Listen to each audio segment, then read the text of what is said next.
Welcome to the Whiskey Congress. Honest, open talk dedicated to speaking the truth to those who are open to hearing it. Black, white, right, left. Most importantly, honest, bold, and fueled by good whiskey. In Whiskey Veritas, we are Whiskey Congress. Join the evolution.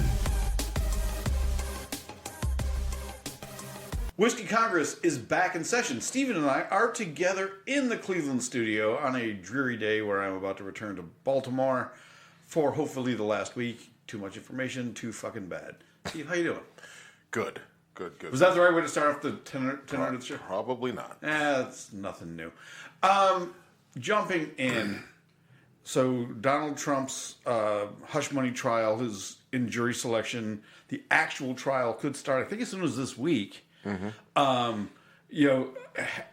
You've been in multiple courtrooms multiple times. I was a juror once. The jury selection process is exhaustingly boring. Oh my God. And in this case, it's probably actually not, because you're dealing with Trump and like, what do you think about this guy? No one's going to say never heard of him. Yeah, I mean, so I guess our perspectives on jury selection are vastly different. Because this is probably one of the most critical aspects of the case, whether you're prosecution or defense, because these are the people this is the audience that you're speaking to. These are the people who are going to be making the decision either for or against your client or for or against the state. So if you're the one that's doing the jury selection and selecting, fair. This is not boring at all. Even though you may be asking a lot of the same questions, you're getting different answers, and you're having to process very quickly if this is a person that you want or if this is a person that you want out. I'm glad I said what I said, because this is actually really interesting to me, because I'm sitting there as juror number one. And person by person by person. I think there were like 17 of us total, and like 12 and 2 alternates. And by the end of it, I was just like, can I just go be somewhere else now? And I'm sure, now I'm putting myself in the perspective of attorneys. You have, not only are you managing who's on there, but there's limits to who you can just say, I want this person gone without challenge. What do they call that? Yeah, so I mean, there's only, right, so there's a lot of strategy that goes into it in terms of, how you make the selections and the choices that you make. But you only get so much time to really kind of see that strategy out, right? Because you don't know your jury pool beforehand. Things are happening in real time, right? So you know what I mean. Like you're having to make these very critical decisions by looking at it, seeing a person for the first time, trying to read their body language, trying to make sense of the way they're articulating things, listening to the tone and inflection in their voice. It's a lot, and now I will say it's exhausting. I mean, like it gasses you before you even get into the meat of the trial, but it's just such a critical point that even when it's over, even if it takes a long time, when it's over, you still don't feel like you had enough time. Again, interesting. I in my experience, it was like, I'm one of however many people. I don't want to be here. I honestly didn't expect to be kept as a juror. I ended up being the fucking jury foreman. We talked about it years ago when it happened in real time. And that's and that's sort of the interesting thing, right? Like most jurors do come in a very singular mindset, right? Siloed, singular. It's me. This is my time. I'm missing work. I'm not getting paid. How long is this going to take? I want to get back, right? Like, yeah. And it's understandable, but whether you're a plaintiff or a defendant or what have you. You take a very much different view, right? Like you have to see the entire picture, the big picture. You have to see the forest through the trees, and it's a different vantage point, which is what makes it difficult, right? Because you as a jury are answering questions based off of just your kind of lived experience, right? Sure. And I'm trying to process how you are going to interact with other jurors. I'm trying to process how how do you play into this whole big thing that is this case that my client is involved in, or this case that the state is bringing against this person, right? Like, can you ultimately help me get this win? Are you a piece of that puzzle, or are you not? And do I need to get rid of you? Well, I think they're down to alternates. They got that far. I left. Yeah, I left Maryland like 1:00 on Friday. All right, so trial starts. I don't see anything coming of this. Do you? I do not see him going to jail over this. Yeah, I don't think so. I mean, I suspect that you likely end up with a hung jury. I agree. And you can't get 12 Americans in a room and get them all to agree one way or another on this issue. There are people who will just say, he's guilty, fuck Trump. And there's people who are like, he's the next coming, so we must protect him. And I don't know. I mean, when you lay the evidence all out there, I just don't know if you have enough to connect the dots.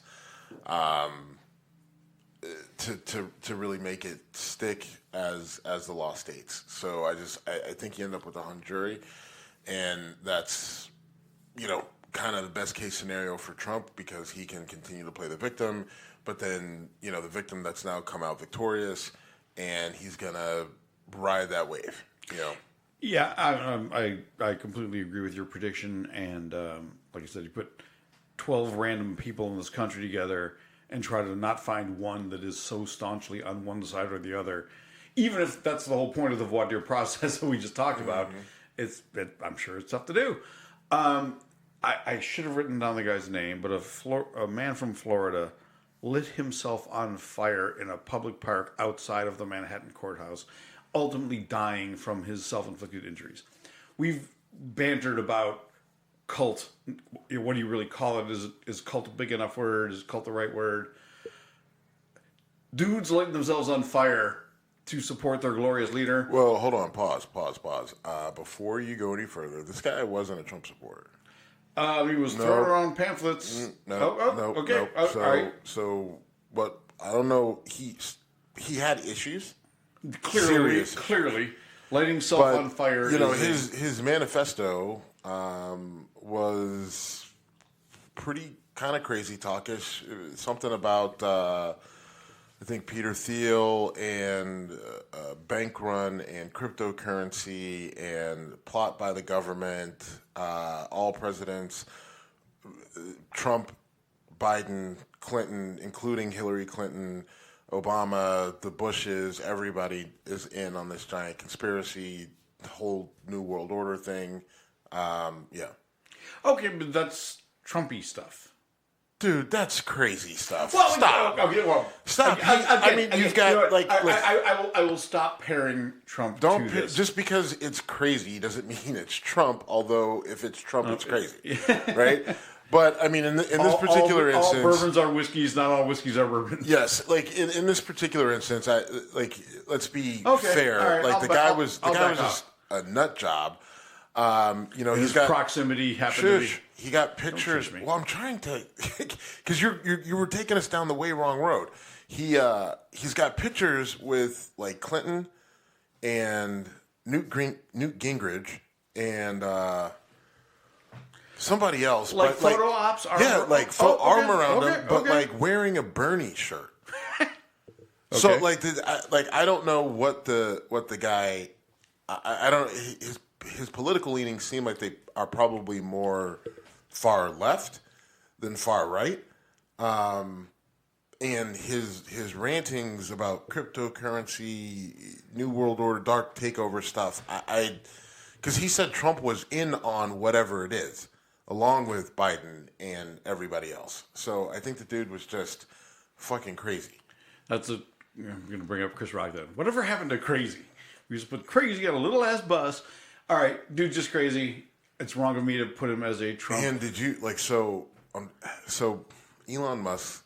No, I didn't. X his Twitter platform or whatever.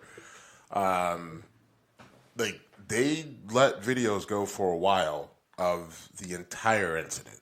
Oh no! Guy poured gasoline all over himself. Like I watched it because I was like, well, this is not going to be the whole thing. And sure enough, he walked calmly into this sort of It's like a city park almost. Yeah, it was a park, but it was like kind of like right in front of where Trump's trial is.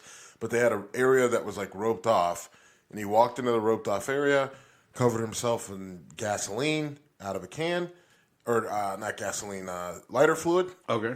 And he said something that you couldn't hear in the cell phone video, and then lit a match or a lighter and went up in a giant ball of flames, like giant. Like it looked awful, and then he fell to the ground, like kind of in a sitting position, and then he like passed out, and it took I don't know, it was minutes before anybody was able to get on top of him with a blanket or a jacket to put him out. It just looked So awful. you see a person on fire for minutes. Yes. Yikes. Okay. And I didn't see any of the video. Honestly, when I saw the story. There were also pictures of him as they were getting him into the ambulance. On a stretcher or whatever. That were horrific. The fact that he lived as long as he did after that, I know that, like, and I said this on Twitter, and I meant it, even though I know that it wasn't an option. But when the cops got to him, one of them should have shot him. I'm not saying that to be funny, and I know that you can't do it. But I would put him out of his misery. You have to put a human out of their misery. I don't care if they're crazy. I don't care if you disagree with them politically. I don't care if that was his own choice to die that way. He is dying that way, but you can't let that entire process play out. Just the pain and the agony, to me, is inhumane. Like, and I would argue that in court all day. If I show up to the scene and you're on fire like that, I'm going to shoot you. Thanks. You're welcome. Dr. Kevorkian has joined the show tonight. All right. So this is going in bad directions in a hurry. Only substances that are legal in the state of Ohio have been consumed today by one or both of us. All right. Anyway. Oh my God, it's so loud. Yeah, that was kind of spikish. Mike Johnson basically said, I'm going to do my job and put stuff in front of the House for a vote, and mostly revolving around Ukraine, Israel, Gaza funding, and he might lose his speakership because of it. Or he might have his speakership challenged because of it. Yep. And Marjorie Taylor Greene is at the forefront of this because she's Trump, surrogate number one. She's an idiot. And she's an idiot. Because she's an idiot. Start there. But does it start there? No. Yes, absolutely. Starting point is her being an idiot, which is what allows for Trump and everything on the rest of this. I agree. I mean, I'm not going to defend Marjorie Taylor Greene on anything, but we've talked about this, over the course of years. There's people who say crazy, dumb shit, and they know it's bullshit. Rush Limbaugh knows he's full of shit. Knew he was full of shit. Lindsey Graham. He may be the king of it. Right. Well, he said literally X and Y, and then it said, I never said X, I never said Y. I'm like, yes. Karl Rove agreed. Yeah. And then there's people who genuinely believe really, really dumb shit. I think Marjorie Taylor Greene is in the second camp. She believes what she believes. She's a fucking moron and a complete hypocrite. But I don't think she's delusional. I don't say that right. I don't think she's being deceptive. She's just stupid. Yeah, I don't think it's a good idea to try to get into the head or explain stupid, right? Because I don't, her rationale and hypocrisy on this, right? By continuing to help Ukraine fight, you're just basically signing off on their death, right? Because Russia ultimately is going to beat them. So Ukraine shouldn't continue to fight. They should just give up and let Russia do whatever it is they want to do and basically concede. Now, that's what she's saying. That's literally her argument. Right? Now, but so if that's the case, and it's just like, all right, so you're saying that if you feel like what are we supposed to do then? Right? Like then why is she such a Second Amendment proponent? Right. You know, so you can defend yourself, so you can fight, right? Like she wants to the South to secede from the North because of the red states and the blue Right. states. Like, She did a national divorce, or whatever she called it. Instead of a national divorce, you should just secede, right? Or you should just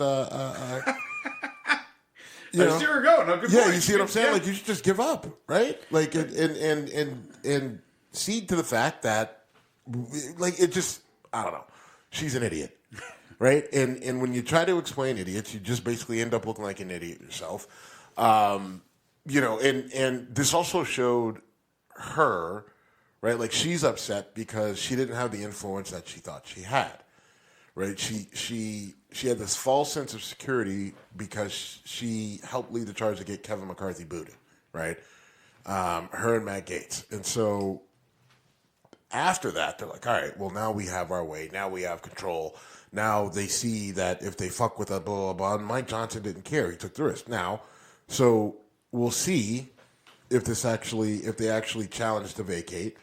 And then if it's successful, right? Because if it's not, right, if they can't get it in front of the floor, or it just is voted down, then she's going to be completely castrated at that point.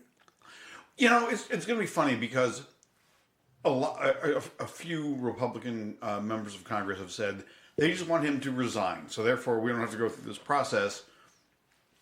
And he's flat out said, "No, I'm not doing that." Why would he? Exactly, why would he? And here's almost a little egg on my face, because when Mike Johnson got put into place, I was like, holy shit, this is worse than Jim Jordan. This guy is a far right-wing zealot. You know, he's a disaster, and I still believe those things. At the same time, he's standing on principle here and saying, I'm going to do the right thing, and I'm not going to be... Yeah, this is an interesting move, and I you know... I'm saying I respect it.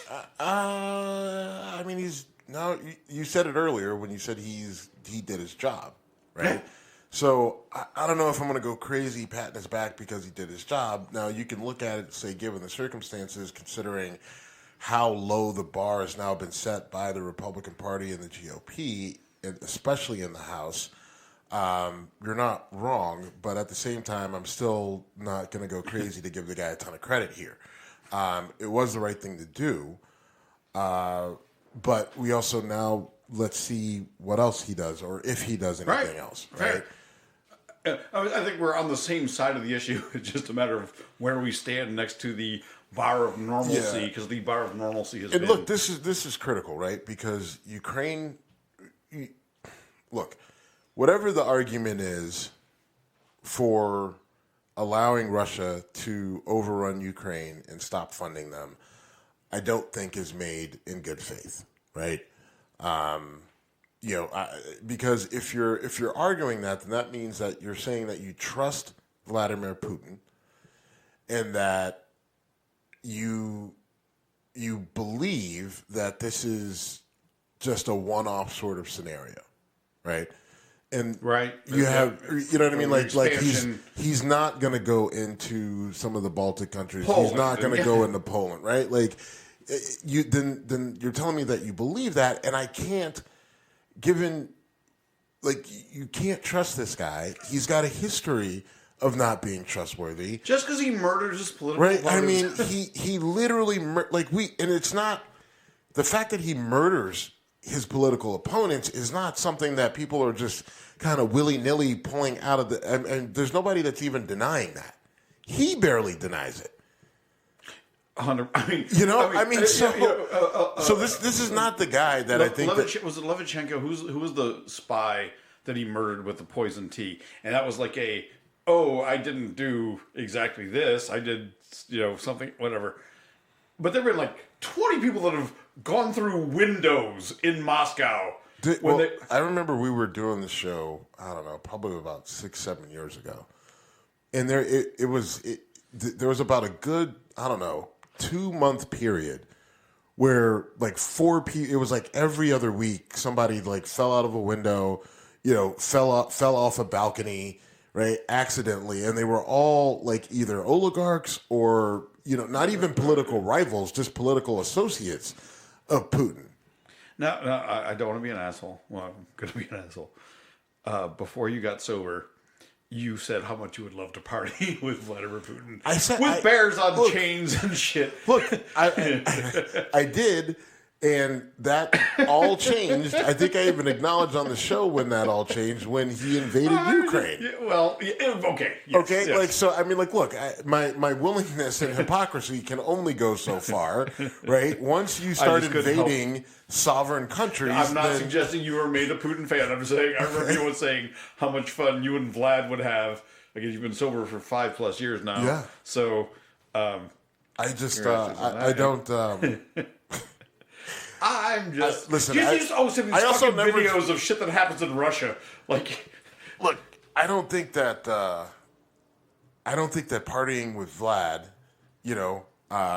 is a good idea by any stretch of the imagination. I believe we discussed that. And it definitely has its drawbacks, like death, by a horrible death through, Poisoning or right. window defenestration, I believe is the German term for it. One thing I've been wanting to say for weeks, and I keep tripping over myself, is when we talk about the money going to Israel, Gaza, Ukraine, we talk about it like it's a fucking suitcase full of dollar bills, and it is not. A lot of that money is weapons made by Americans, so it's paying bills internally. It's yes. But what point are you trying to make? My point is that people say, like, oh, we're just throwing this money away. Well, actually, it's going to companies in America, companies I might not feel great about lauding. At the same time, I've worked in pharma in my career. I actually ran into a guy at my hotel bar in Baltimore, and he was talking about how his company it's an energy company, and they do fracking. And I took a couple jabs at him and then said, I'm fucking with you because I work in pharma. And he replied, have you seen the movie the series Dope Sick? Which I have not, but apparently it's very good. In any event, it's all dirty. Yes. Engineer nerd talk. Yes, absolutely. Terrible. I think this is pure entertainment, if you don't mind. Anyway, so here's the deal. Yes, you're right. The money does end up kind of cycling back through. That's just a messy. I mean, it's a messy situation altogether, right? Sure. But you can't.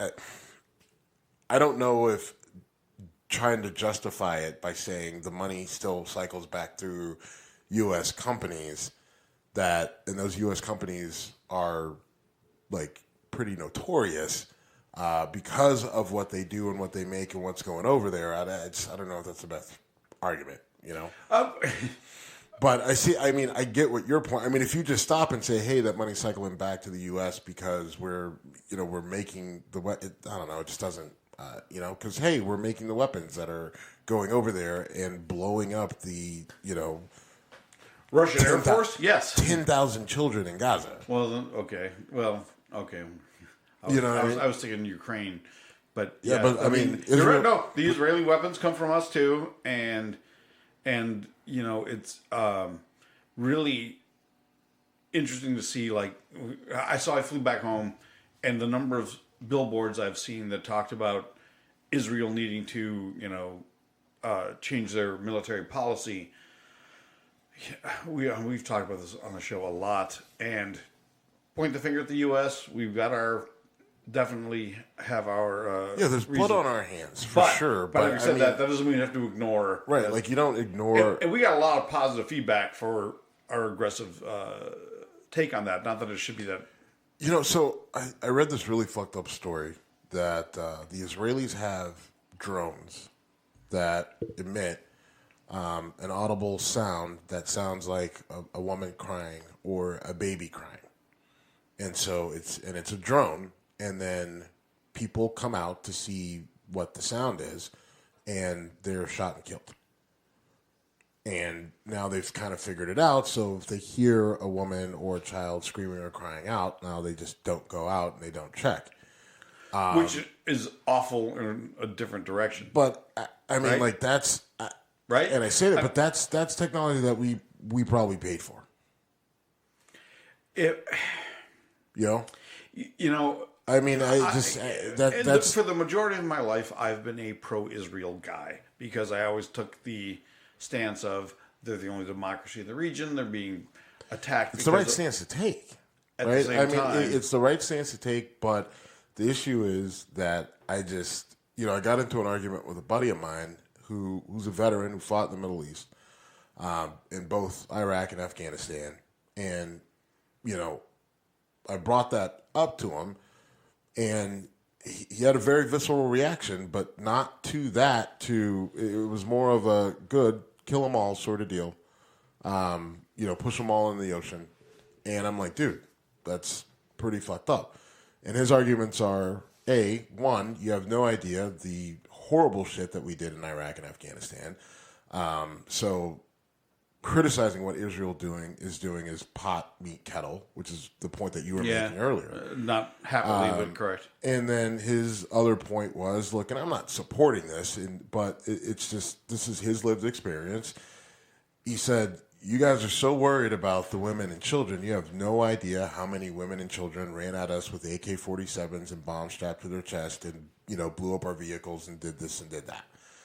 And he's just like, it's easy to tell when you're, however many thousands of miles away and it's being reported through the eyes of CNN or, whoever, but it's a whole different experience when every house you walk into, there's literally someone in that house who is trying to kill you. And his beef is with Hamas, and he lumps all of Palestine to Hamas because it's just that he believes that Hamas has infected literally every man, woman, and child there. Like, the children are born into this concept that, everyone else is evil. And he, there are other points. Now, look. Again, I'm not supporting this. I'm not backing it up. But that's the mindset of people who, we look to, right, when we look at defending our country. And because then the other point, too, that was made is like, look, we lost, 3,000 people in 9/11, right? And then we fucking flat out demolished Iraq, right? Which had nothing to do with it. Yes. Right? How many thousands thousands and thousands of people that we killed over there? Hundreds of thousands. Right. Like, I mean, it's just like, okay. And so it's, that being said, I still believe that Israel is going too far, right? Like, I heard what he was saying. I felt what he was saying. And he's one of my dearest friends. But nonetheless, like, I still am on the side of restraint, right? Like, you've made your point to this point. You've killed so many people. Like, what's left, right? Because if you keep going you're literally going to exterminate an entire group of people, and how is like, given who you are in your experience and why you are as protective of Israel as you are, like, there's no pause there. Why there are monuments to the awful things that happened to your relatives. It's almost like, it's not almost. What they're saying is like, look, that's never going to happen. Like, when we say never again, we mean to us, right? But if we got to wipe out all of y'all to make sure it doesn't happen to us, we will. And I feel like that's kind of where we are with that, right? And it just, I don't know. Here's we're both kind of rambling a bit, but here's one of the things that I hate to say. Ramble D's nuts is what you can do. Okay, that helped a lot, by the way. There's no happy solution to this. There's no, if Israel just tries to wipe out anyone who's ever going to be against them, ain't going to happen. If expect people who've if you've been treated the way the Palestinians have over the course of history, it's easy to understand how to get radicalized. I mean, I'm not defending. I'm just saying that, like, if you are that bullied isn't even the right word. If your society Oppressed is a better word, yes. But even here, the other part of it, though, is that Palestinians don't have a great history, in other places, right? Like they've got there's a lot of bad blood between them and the Egyptians, and them and the Saudis, and no one's been pro-Palestine until Israel was against them, and then it was more anti-Israel. Yes, exactly. So there's a lot of nuance, and it's a complex thing. I'm not nearly enough qualified to really to speak on it, beyond the surface level. But I mean, I think what you said is something that I've expressed for a long time, is that there is no happy ending, there is no peaceful ending for this. Even if the fighting were to just flat out stop right now, there's no way that you could. You're building generations of people with hate, right? Like, I mean, if the fighting stops right now, you have just probably at least a couple decades of not only physical and infrastructure repair that you need to do, but also just emotional repair of what's been going on the last however many months since October. So, and it's not going to stop right now, and there's not going to be a quick fix to this. It's only going to go on longer. How long, I don't know, but it seems like every day that it does go on, you're tacking on that much more time to heal and figure out some sort of peaceful way to move forward. Yeah, and again, I hate to say it, but I know that if a wrong was done to a community that I was dedicated to, I'm not going to let it go. And, 5 years pass, 10 years pass, whatever, I'm still going to hold that grudge. And I'm not a particularly spiteful person. You didn't start laughing. Okay. Okay, maybe I have my moments. But in any event, when you do that to a community, it's going to foment hate and the desire for retribution. And I don't see how it goes away. And it's a negative, ugly thing to say, and I know that, and I wish I didn't think it, but I also can't not. All right, let's talk some football and get the fuck out of here. I got to fly back to friggin' Baltimore. Okay. NFL draft starts Thursday night. Caleb Williams, quarterback out of USC, is pretty much the consensus number one overall pick to Chicago. Is there even debate? I don't think so. I think that one's pretty much a done deal. We'll see. You watch way more football than me. What do you think of him as a franchise quarterback? I mean, I think he's probably going to be pretty good. I'm not particularly as in love with him as many others are, mostly because he's not great in the pocket. And I feel like there's going to be a pretty decent learning curve there for him.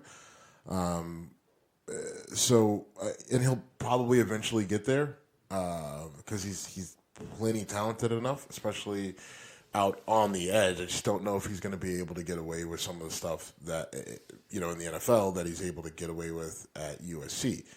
Now, that being said, I think there were plenty of people who had the same criticisms of one Pat Mahomes, and that seems to have turned out just fine. Now, I also think that Patrick Mahomes did have those flaws that people talked about, but he was very fortunate that he goes to Kansas City with an Andy Reid behind an Alex Smith and has a year to work on some of that stuff, all of it really, before he had the responsibility of carrying a team. Agreed. Does Caleb Williams have Pat Mahomes' level of arm talent? I hate that expression, arm talent, but I'm using it now. I don't know why you hate it, but I do. Yes, he does. He does. Okay, so he's got the rocket arm? Yeah, he's got a rocket arm that is insanely accurate while on the run and throwing from positions that most people can't. That's Pat Mahomes. Okay. So I don't know that I ever saw Caleb Williams' game. Yeah. I watched highlight clips, and when highlights, you can make anyone look amazing or awful. I watched him against Utah. I watched him a game they lost. I watched him against Colorado this year. Who else? UCLA. You know what? I'd like to see him against Colorado. Was it a close game that USC ran away with late? No, I think it was just a close game. Okay. All right. I'm distracted. Sorry. But anyway, and then I watched him play a couple times last year as well. But look, the kid is good.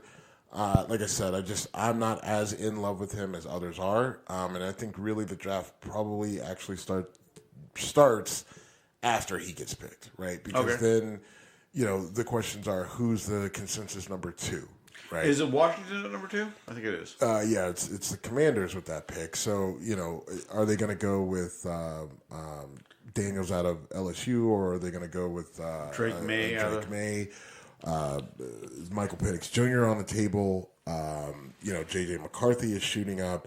So, there's a lot of questions there. Looking at it, Daniels is probably the one that you take. Really athletic and, was good with the ball at LSU. He was at Arizona State before that. He also had stud receivers. He did. Which is nothing, holding against him, but it's, yeah, so much talent around. So it'll be interesting to see kind of how that plays out, right? Because the Drake May, he's a guy that I think he regressed some this year. And when you look at it, like his bad was real bad, right? But his good was really good. And he's a guy that I people want to compare to Josh Allen, and I don't know if he's really got Josh Allen talent. But he feels very Blake Bortles-ish to me. I was saying more Mitch Trubisky than Josh Allen. No. Mitch, both different. UNC. Yeah, I mean they're both from North Carolina, but different body types. Okay. I've not watched Drake May play a game. Yeah, I watch a lot of college football. I'm more obviously, so I've seen him play. Like I said, he just especially with quarterbacks, if typically you want to see the guy ascending, right? Sure.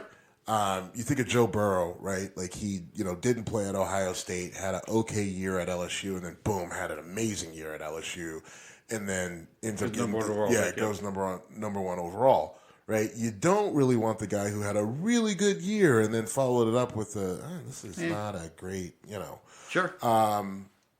And you could argue that maybe if he was at LSU and had the talent around him that Daniels had, would he have played better? Would he have progressed? I don't know. There was definitely a lack of talent at North Carolina, but I don't know if the drop off was so big as you look at the way he kind of stepped backwards. And so that leaves a lot of question marks in my head. And the guy I feel kind of best about, there's two really, is Michael Penix Jr. and J.J. McCarthy, right? Like a lot of people hold Penix Jr.'s injuries against him, but those injuries were 2 years ago.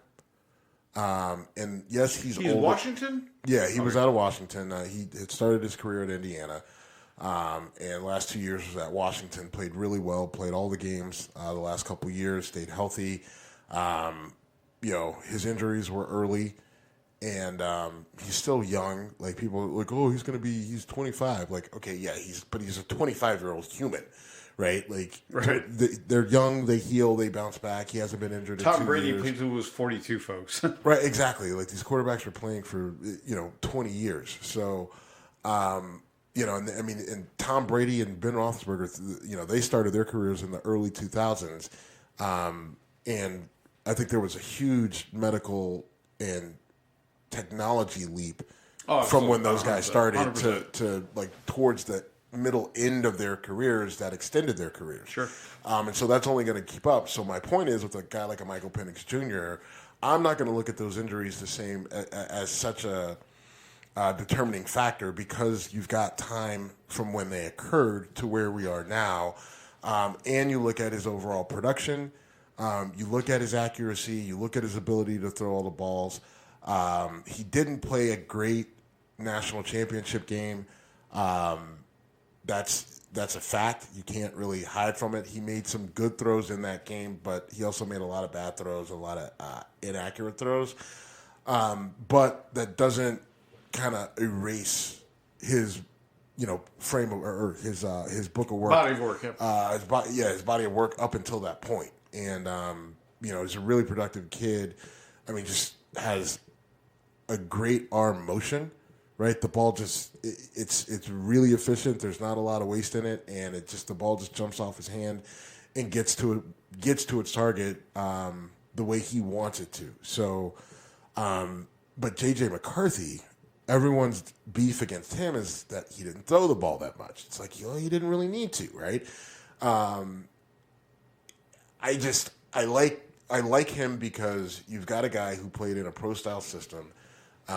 Who won a lot of games, who did throw the ball enough to show you that he's, one, a better athlete with his feet than people give him credit for, and two, can make all the throws, right?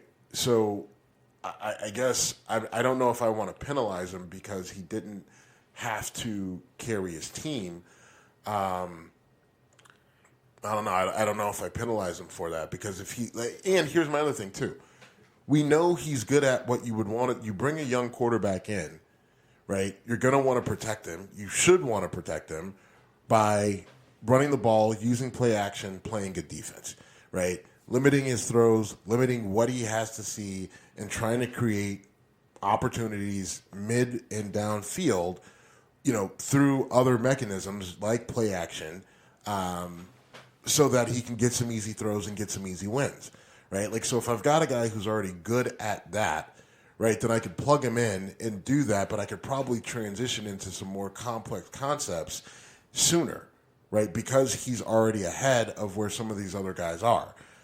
So I think that people are starting to put that together for JJ McCarthy, which is why he's climbing up the board.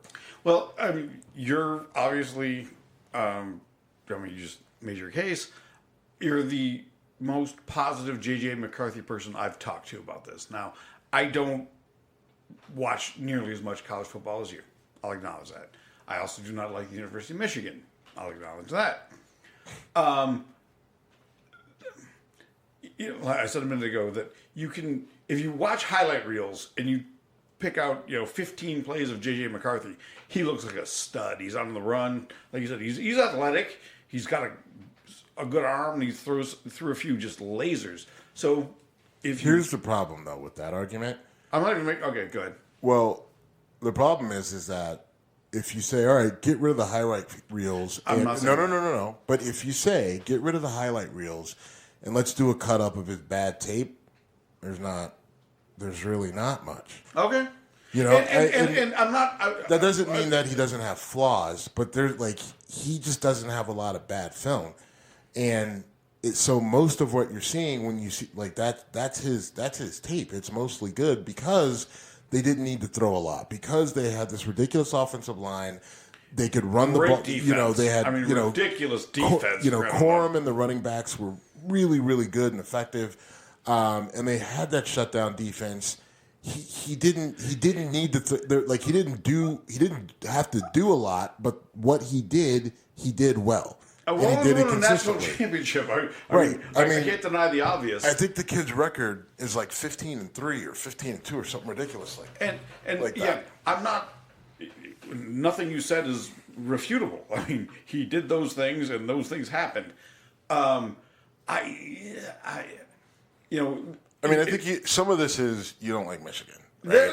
That plays a role, but I'm not that. No, I'm just saying. I'm sure. Yeah, no, I am sure. All right, let's move on to other positions because I want to talk about wide receivers. Is Marvin Harrison Jr. really that much better than everyone else? Yeah, he is. He is. Yeah, I mean the kid from Washington, I forget. Odunze, yes, stud. Mm. And there's so many interesting guys at receiver. As a Bills fan, with Stephon Diggs leaving, that's obviously on my mind. And Gabe Davis, that's on my mind. The Steelers are in the market for a receiver too, aren't they? Yeah. Yep. So, and you're picking at 20?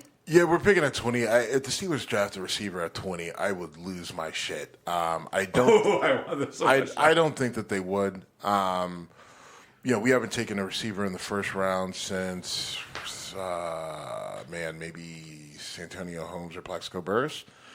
Okay. So I can't imagine that they would flip that now, given the holes that we have. Our holes, our two big holes on offense, are the offensive line. We released Mason Cole, who was not great at center last year, skipped a lot of balls back, also just got completely manhandled. And we need another tackle. Dan Moore Jr. is just not quite turning out the way you would want him to. We got Broderick Jones last year. We played Broderick on the right, and we played Dan Moore on the left. And, I think Broderick is a natural left tackle. He did pretty good on the right, but I think he would do even better where he naturally is supposed to be, which means that you either put Dan Moore on the right side, which I think he adamantly doesn't want to do, so then that means you have to bring in a right tackle. So I think the Steelers draft center tackle in the first and second round, which isn't sexy at all, but, look, you get a first-round tackle last year. You get another first-round center tackle this year, a second-round center tackle this year in a draft that's deep in both center and tackle. You are now looking at an offensive line that can be very good for years to come. And when your offensive line is good and you can run block and you can pass block well, that means that you can run the ball, you can use play action. It makes your quarterbacks better. It makes your receivers better because your quarterback has more time to let those guys get open. Also, it makes your running backs better because, they're making bigger holes and the running backs are getting bigger runs. I can justify taking a receiver in the third round after I solidify my offensive line because especially with the Steelers who have had success taking late-round wide receivers, right? So if you're good at developing young wide receivers, and this is a wide receiver-rich draft, right, and you've got two glaring holes on your offensive line, you have not had a lot of success with mid to later round offensive linemen, it seems to me that the move is go get two top-tier talents on your O-line, get your wide receiver third, maybe you get a cornerback, you need help on the D-line, then you get your inside linebacker, and then boom, you're done. I want the Bills to go after a receiver at 28 or trade back and get more draft capital, but still draft a receiver first with their first draft pick. Capital to draft what? So the receiver I want is not a first-round grade by most people. Is Xavier Legette out of South Carolina. I just love that guy's game. He's a big, strong, physical kid who might not be the most polished receiver, but when you got Josh Allen as a quarterback... Alshon Jeffrey. Okay, that's not an insult. No, that's not bad. He just reminds me of Alshon Jeffrey, and they just so happen to have gone to the same school, right? Okay. But Alshon Jeffrey was a big guy. He was not the greatest route runner of all time, but he caught the ball consistently. And when he caught the ball, you had a monster to try to bring down. You had to bring, and he used his body, and was kind of what pushed him out of the league because he punished guys. And Legette is very similar. I think that would be a good get. The only thing, what was Legette's speed? It was fast. I think it was like a 4.39 or 4.41 or something. Okay. It was for a guy his size, he blazes. Okay. So I mean, I like it. I get way too into 40 times. We've talked about this on and off the air, but I want a guy who can just be a threat to put on the outside. I mean, the Bills made Robert Foster a legitimate threat, and the fact that no one listening knows that name, and you might not even know that name. I know. Okay. We made him a legit receiver with Josh Allen's arm. So give me Xavier Legette. Robert Foster was just really fast. He was really fast in a straight line, and that's it. And he lasted in the league for like 4 years because he was that. Legette's better. If he could have just figured out how to run a route, he probably would have had a longer career. All right, moving on. Anyway. Hey, how about you learn to go right? All right, we got to either wrap this shit up or choose another topic. No, we're good. All right, we're good. We are at Whiskey Congress on Instagram and Twitter. It's been fun. I'll be back from Baltimore soon, and I'm glad. and we're out.